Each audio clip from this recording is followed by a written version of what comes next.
रो क्यों रही हो?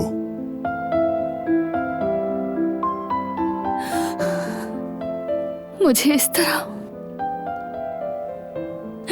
जीने के लिए क्यों मजबूर कर रहे हो तुम? रोना मत। क्यों? इसमें भी मदाखलत करोगे?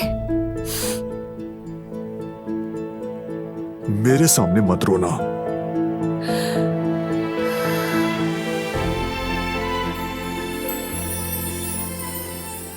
ठीक है फिर, अब तुम मुझे रोता नहीं देखोगे।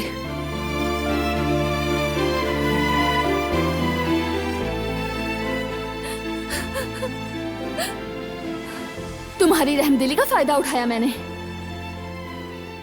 अगरचे आजाद साहिबा तुम्हें सिर्फ नफरत देना चाहती थी, तुम्हारी फितरत में रहमदिली नहीं मार सकी। मैंने उसे इस्तेमाल किया बारान का रबे। मेरे गुस्से की आग कैसे ठंडी हो, रहमदिली दोबारा कैसे आए? ये मेरी रहमदिली को भी हथियार बना चुकी थी। मैं अब कैसे?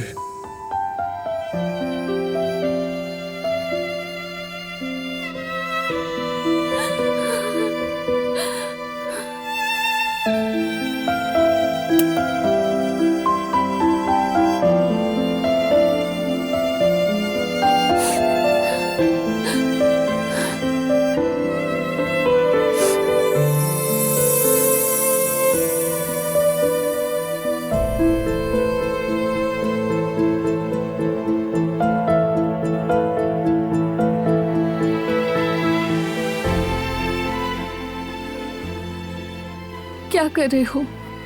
लाइट बंद कर रहा हूं, नजर नहीं आ रहा? मैं खुद कर लूंगी।